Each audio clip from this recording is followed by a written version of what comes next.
하나님께서 우리에게 주신 가장 큰 선물이 무엇인가 라고 물어본다면 아마도 구원이라고 얘기할 것입니다. 구원은 예수 그리스도를 통해서 우리에게 주신 하나님의 완전하고 완벽한 선물입니다. 그런데 우리가 구원을 받았음에도 불구하고 여전히 우리들은 갈등 속에 살아가고 혼란, 죄의 유혹 속에 살아가고 있다는 것이죠. 왜 그럴까? 구원을 받았음에도 불구하고. 그것은 어쩌면 당연한지 모르죠. 구원이 우리에게 왔지만 이것은 구원이 시작되었을 뿐이라고 얘기할 수 있을 것입니다. 그래서 오늘 본문 12절에 보면 내가 이미 얻었다 함도 아니고 온전히 이루었다 함도 아니고 오직 내가 그리스도 예수께 잡힌 바 된 그것을 잡으려고 쫓아간다 그랬거든요. 그러니까 구원의 측면으로 봐서는 우리 하나님께서 우리를 의롭다 인정해 주신 것이죠. 신학적으로 얘기하면 칭의, justification이라고 얘기를 하죠. 근데 여기서 시작을 했을 뿐이지 우리가 계속 예수님을 닮아가는 이 성화의 단계까지 가고 마지막 하나님이 우리를 부르시는 그 영화에까지 가기 위해서는 우리에게는 계속적인 갈등과 고민과 번뇌와 번민이 우리에게 있을 수밖에 없다 그 말입니다. 대통령이 되는 것이 얼마나 중요합니까마는 대통령다우게 모든 것을 통치한다는 것은 어쩌면 더 중요한 일인지도 모릅니다. 우리가 신학교 들어와서 공부하는 것까지도 사실 얼마나 많이 힘들었겠습니까마는 더 중요한 것이 있다면 신학교에 들어와서 이제 어떻게 공부하고 어떻게 예수님을 닮아가느냐 하는 것을 우리가 내 마음으로 하나님 앞에 배우고 나가는 것은 어쩌면 더 힘들고 어려운 과정인지도 모른다 그 말이에요. 그러면 어떻게 우리가 예수님을 닮아가며 이 성화의 단계를 걸어갈 수 있겠는가? 오늘 성경은 우리에게 버릴 줄 아는 신앙을 가지라고 얘기를 하고 있습니다. 오늘 본문 13절에 보시면 형제들아 내가 아직 잡은 줄로 여기지 아니한다 그랬어요. 잡혔는데 잡인 줄로 나는 여기지 않는다 그랬어요. 그리고 오직 한 일, 즉 뒤에 있는 것을 잊어버리고 앞에 있는 것을 잡으려고 쫓아간다 그랬습니다. 내가 이미 잡힌 바 된 그것을 잡으려고 쫓아간다. 사도 바울은 이미 영적으로나 혹은 학문적으로나 인격적으로나 훈련이 되어 있는 분입니다. 아주 충분하기까지도 한 분입니다. 이거 평생 우려먹을 수 있는 분이라고 생각이 듭니다. 그러나 그는 과거에도 자기가 모든 가지고 있는 것을 배설물처럼 여겼다고 했지만 이 버린 것 자체도 그는 자랑할 수 있어도 그는 이것까지도 자랑하지 아니하고 곧 잊어버리겠다고 하는 이 말을 쓰고 있는 것입니다. 예수님 앞에서 어떤 가치도 예수님보다 앞설 수 없다는 것을 얘기하고 있는 것 아니겠습니까? 마치 예수님이 마태복음 13장에 있는 말씀처럼 천국은 뭐와 같다 그랬습니까? 밭에 감추어진 보배와 같다. 이것을 발견하고 나서는 내 소유를 다 팔아서 던져버리고 그리고 내가 이것을 잡기 위해서 모든 것을 버릴 수 있는 이것입니다. 예수님 한 분 때문에 모든 것을 내려놓을 수 있다는 것이죠. 이것이 어쩌면 우리의 신앙입니다. 왜 우리가 신학교에서 공부를 합니까? 아마도 신학교 들어오기 전에 그런 생각을 했을 겁니다. 내가 우리 하나님을 위해서 우리 예수 그리스도의 그 피 묻은 손과 그 십자가를 생각하면서 내가 모든 건 내려놓겠습니다 하는 생각을 아마도 가졌을 것입니다. 그런데 놀랍게도 세월이 지나면서 내가 천국의 것을 팔아서라도 내가 세상의 것을 쥐고 싶습니다 하는 마치 그런 모습으로 사는 사람들이 많이 있다는 것을 우리는 발견하게 됩니다. 목사가 되어서 명예가 있는 곳에 내 욕심을 좀 챙길 수 있는 곳에 기본적인 양심도 신앙도 다 내려놓고 이 모든 것을 팔아버리겠다라고 하는 이 생각들, 신학교 다니면서 최소한 여기에 대해서 비판할 줄 알아야만 합니다. 이것은 잘못된 겁니다. 그래야 내가 목사가 돼서 최소한의 양심이라도 갖고 있지 않겠는가 하는 생각을 가져보게 됩니다. 신학교 때부터도 버리지 못하는 사람들이 많이 있습니다. 그저 주워 담으려고 하는, 그걸 어떻게 하는지 아십니까? 교육전도사님을 모시려고 하다 보면 뭐 여기저기다 내면 안 되겠기에 장로의 신학대학교 여기 알림판에 저희 교회는 내놓습니다. 수십 통, 거의 100통 가까운 이 교육전도사님 하시겠다는 분들이 오십니다. 검토하기도 어렵습니다. 그러다가 이제 눈에 띄는 분이 있으면 이분에게 연락을 합니다. 그것도 하루 이틀 지나서. 제가 몇 번 경험을 했는데, 목사님 죄송합니다. 제가 딴 데가 결정됐습니다. 깜짝 놀랍니다. 그럼 여기다 왜 넣느냐 그 말이에요. 가만 보면 갔다고 하는 데를 보면 우리 교회보다 더 조건이 좋은 데에 갔다라는 것을 느낍니다. 무엇을 버렸느냐, 무엇을 얻으려고 하느냐. 정말 어떻게 보면요, 참 우리가 신학교 다니면서부터도 버리지 못하고 더 얻으려고 하는 우리의 그 욕심과 우리의 마음속에 있는 이것이 우리를 지배해갈 때가 많이 있더라 그 말입니다.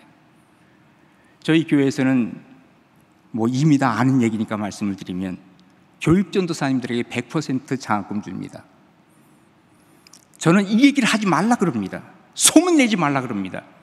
그것 때문에 오는 사람은 저는 원하지 않는다는 것입니다. 어려운 환경 속에서라도 내가 어디든지 가겠습니다 하는 이 마음을 가지고 오는 사람이 필요하다. 그런데 그게 쉽지가 않습니다. 우리 교회만 하더라도. 왜 우리가 이렇게까지 되었는가 하는 아쉬움을 우리에게 남게 되더라 그 말입니다. 버리지 못하는 것은 어쩌면 하나님을 믿지 않겠다, 믿지 못한다고 하는 반증이 아닌가 하는 생각이 듭니다. 내가 버렸을 때 하나님께서 책임져 주시는 것인데 버리지 못했기 때문에 내가 책임지겠다고 하는 이 생각입니다. 구원이라고 하는 것은 하나님께서 나를 의롭다 하시는 이 칭의, 이것은 하나님으로부터 우리가 받았습니다. 성화 역시도 우리가 하나님으로부터 받는 것입니다. 내가 하나님 앞에 버릴 수 있을 때 하나님께서 우리에게 주어주시는 것을 우리는 경험하는 것이 바로 성화의 단계라고도 얘기를 할 수 있습니다. 이런 얘기가 있죠. 어떤 사람이 낭떠러지에 막 떨어졌습니다. 겨우 나무 뿌리를 하나 잡았습니다.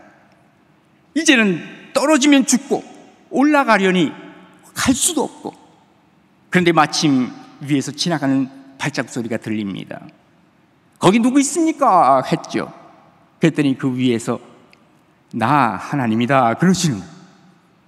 얼마나 반가워요. 하나님 나 좀 건져주세요 했더니 위에서 하나님이 하시는 말씀이, 그래, 그 네가 잡은 뿌리를, 나무 뿌리를 손에서 놔라.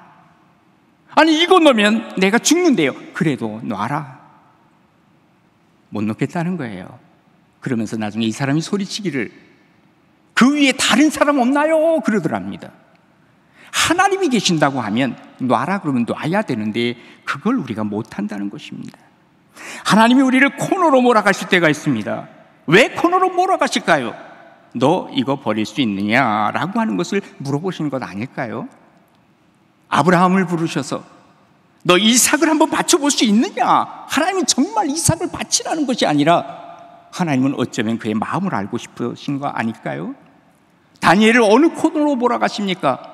저 사자굴 속으로까지도 몰아가십니다. 그리고 그의 친구들에게는 풀무불까지 몰아가십니다. 여기까지 가도 하나님 붙들 수 있겠느냐 하는 걸 물어보시는 것 아닐까요? 제가 여태껏 목회를 해오면서 정말 저는 이런 간증을 잘 안 합니다. 그 전에 그 코스타에서 간증으로 좀 설교를 해달라고 부탁을 했지만 다른 사람에게도 누가 될 수 있고 또 제가 저 자신을 좀 드러내는 것 같아서 잘 안 했는데 오늘은 좀 한번 해보겠습니다. 오해하지 말고 들으시기 바랍니다. 제가 신학교를 다닐 때였습니다. 처음에 신학교 들어와서 학부 1학년 때였습니다. 그때 마침 국목시험이라는 것이 있었습니다. 사람들이 저에게 뭐라고 얘기를 하느냐면 장교로 가서 시간을 벌라는 것입니다. 그 공부도 할 수 있고 편하게 가라는 것입니다. 저는 그때 너무 그 소리가 이상하게 들렸습니다. 편하고 시간을 벌고 거부했습니다. 이건 아니지 않느냐. 그런데 이제 제가 2학년이 되고 3학년이 되었습니다. 3학년 때 제가 어떤 고민이 있기 시작했냐면 하나님이 과연 나를 부르셨는가, 이 콜링에 대한 것이었습니다. 소명에 대한 것이었습니다. 그때 정말 막 죽을 것 같더라고요. 이대로 가다면 안 되겠더라고요. 내가 신학교 들어온 것은 그 당시에는요, 저희 때는 예비고사라는 것이 있었습니다. 예비고사 붙고 나서는 뭐 서울 지역으로 하느냐 경기 지역 뭐 이런 게 다 있었는데, 우리 뭐 여기는 서울 지역이니까 시험을 보는데 1차가 있고 2차가 있었습니다. 1차에 제가 낙방이 됐죠. 학교 일반 대학입니다. 2차에 가야 되는데 저희 목사님 하시던 분이, 부목사님이 그럽니다. 너 어차피 신학교 간다 그랬지? 그러면 학부를 들어가라. 제가 그래서 들어왔거든요. 들어와 보니까 놀랍게도 이 학교가 들어오기가 너무 쉬운 거예요. 미달이었습니다. 그래서 제가 들어왔겠죠, 물론. 그러니까 3학년 때가 되니까 얼마나 고민스러운지 모르겠습니다. 내가 공부도 못하니까 여기까지 왔다. 왜냐하면 그 당시에는 어떤 얘기가 있었냐면, 공부 못하면 신학교 가라, 그런 말이 있었습니다. 그 열등의식 속에서 3학년까지 오다가 이건 안 되겠어요, 내가 학교를 그만두든지 죽든지, 예? 극단의 생각까지도 했었습니다. 그런데 마침 3학년 때 결혼이 생긴 그곳에 군목시험을 치르는 그 시험이 있었습니다. 제가 두 가지 때문에 그 시험에 응시했습니다. 1학년 때 안 하다가. 첫 번째는 저의 콜링 때문에 그랬습니다. 하나님께서 정말 나를 부르셨다면 하나님 나 붙여주세요. 왜냐하면 그때는 거의 붙을 수 없는 상황이었습니다. 두 번째 또 하나가 이유가 있는데, 제가 오늘 이 설교를 하는 이유 중에도 하나 그거 있습니다. 그 당시에 체프를 했는데 제가 누군지는 기억이 나지 않습니다. 아마 군목 중에 어떤 분이 오셨던 것 같습니다. 그분이 하시는 말씀이, 군은 황금어장이라는 겁니다. 여기에 가서 복음을 정말 전해야 될 사람이 필요하다는 것입니다. 제가 그 얘기를 듣고 그 당시에 정말 감동을 받았습니다. 은혜를 받은 것이죠. 그렇다면 두 가지 이유에서 내가 3학년 때 한번 시험을 보겠다.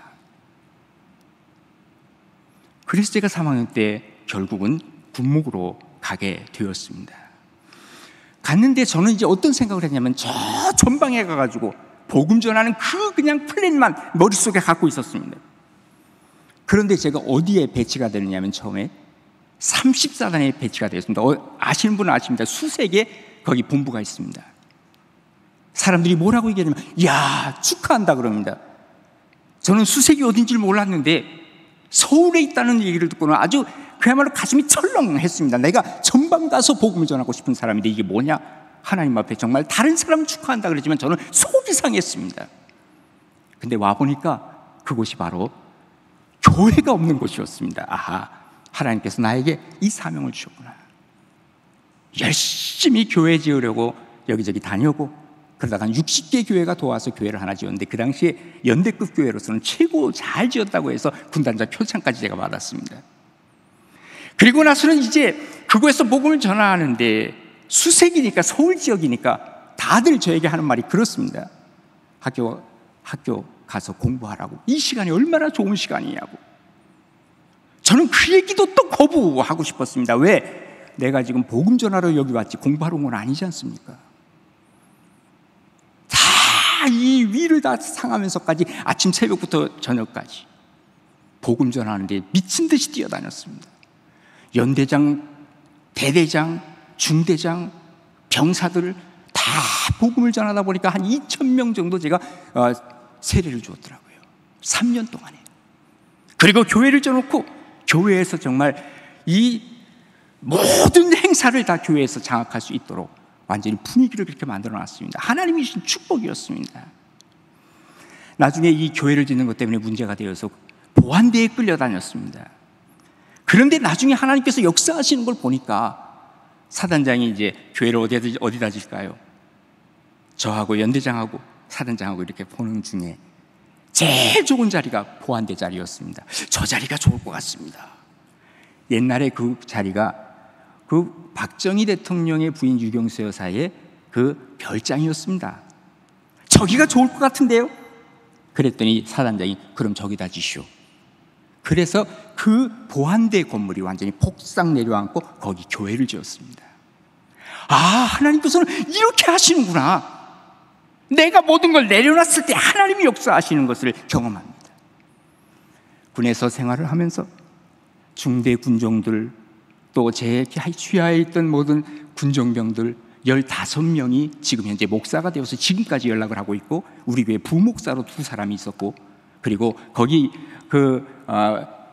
교육대장으로 장교로 있던 한 분은 지금 우리 교회에서 사무장을 하고 계십니다. 하나님께서 역사하시는 역사는 놀랍다고 하는 것입니다. 제가 만약에 그걸 내려놓지 않았다면 아마도 어디서든지 제가 자유롭게 얘기하기가 제 양심상 아마 못할지도 모르겠다는 생각이 들더라는 것입니다. 미국에 유학을 갔습니다. 너무너무 좋은 기회를 잡았습니다. 풀 스칼라시까지도 제가 받았습니다. 그런데 교회에서 청빙을 하는 바람에 제가 그 기회를 내려놨습니다.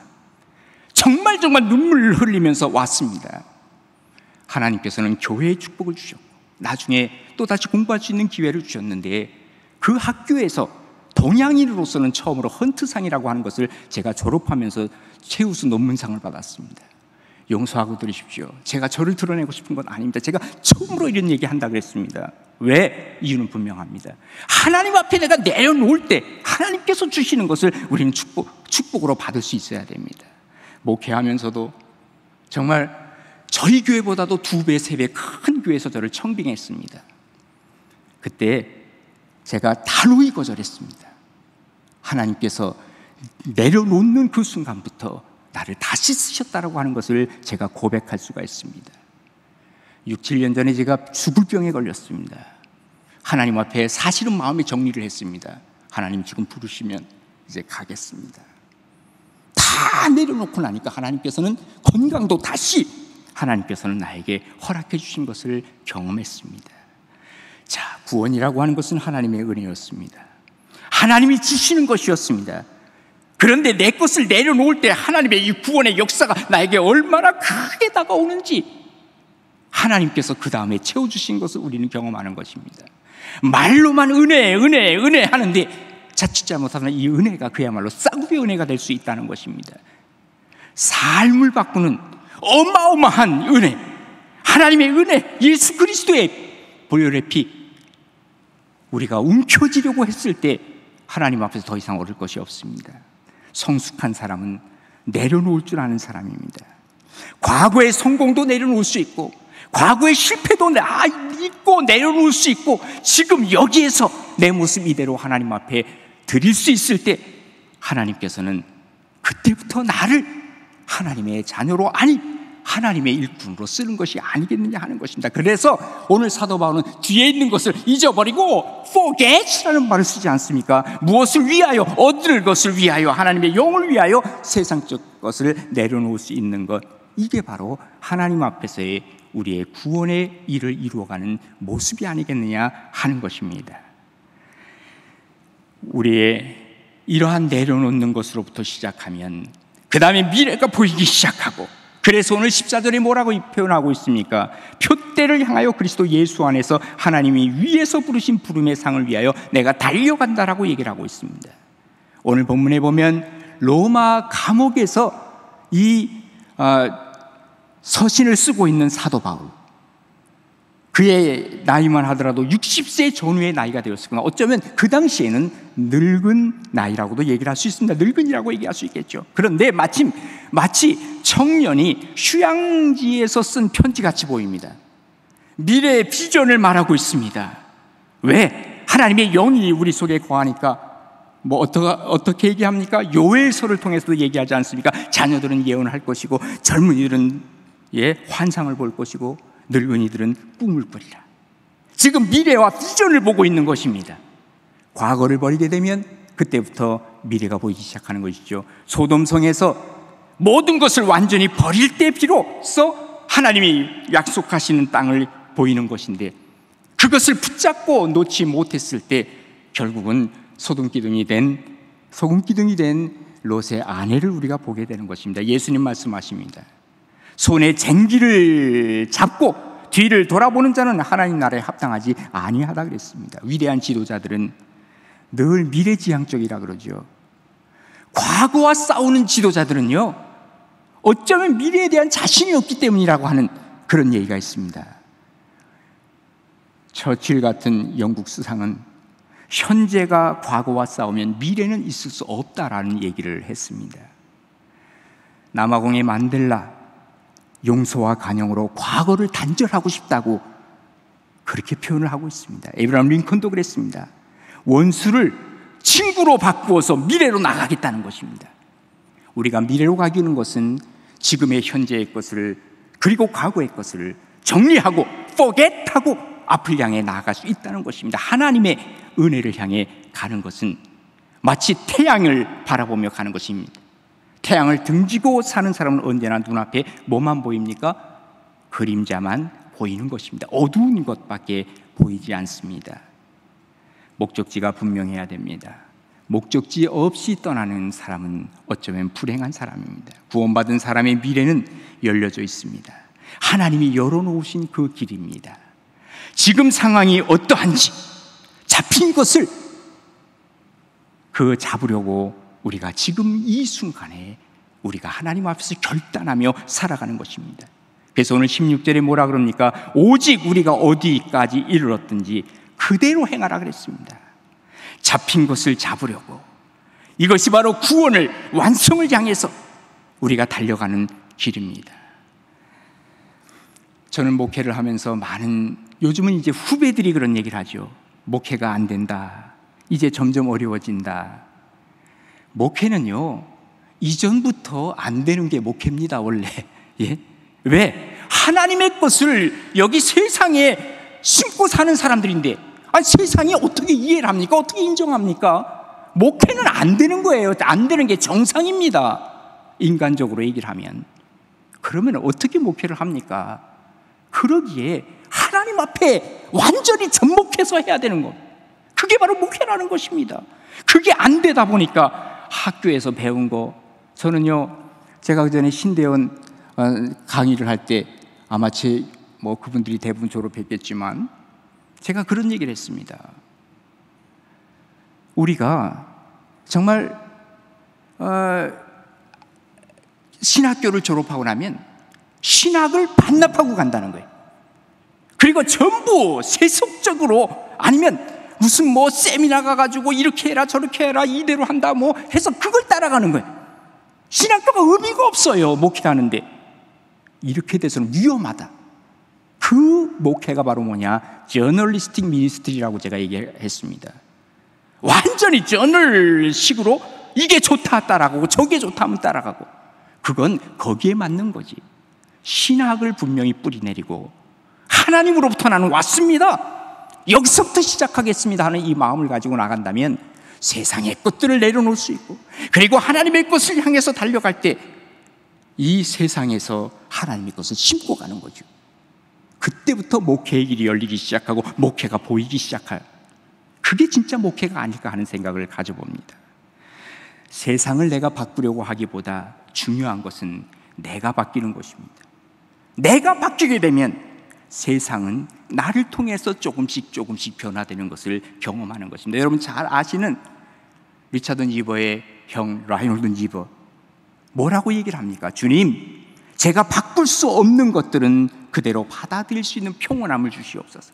바꿀 수 있는 것들을 바꿀 수 있는 용기를 주시고, 그리고 이 둘 사이 차이를 알 수 있는 지혜를 허락하여 주옵소서. 하나님, 내가 잡힌 바 된 그것을 내가 잡으려고 쫓아갑니다. 내가 과거의 것은 잊어버리겠습니다. 그리고 지금 이 순간에 하나님께서 역사하시는 그 역사하심을 붙들고 미래를 향해 가보겠습니다. 미래는 안 보여요. 그런데 어떡할 겁니까? 하나님 앞에 그래서 기도가 필요한 것이고, 그래서 말씀이 필요한 것이고, 거기에서 하나님을 쫓아갈 때 하나님의 역사를 나를 통해서 이루시는 것을 경험을 하는 것이죠. 이게 바로 신비입니다. 저는 그래서 목회 자체도 신비라고 생각합니다. 내가 여기 존재하는 이 자체도 신비입니다. 하나님이 하시는 것입니다. 무엇을 여러분 잡았습니까? 무엇이 잡혔습니까? 그 잡힌 바 된 그것을 잡으려고 열심히 쫓아가면서 내려놓고, 과감하게 좀 내려놓고 하나님 믿는 믿음, 그 믿음 가지고 구원의 역사를 이루어가는 우리 정말 장신 공동체의 모든 사람들이 되기를 간절히 바랍니다. 한번 기도하겠습니다.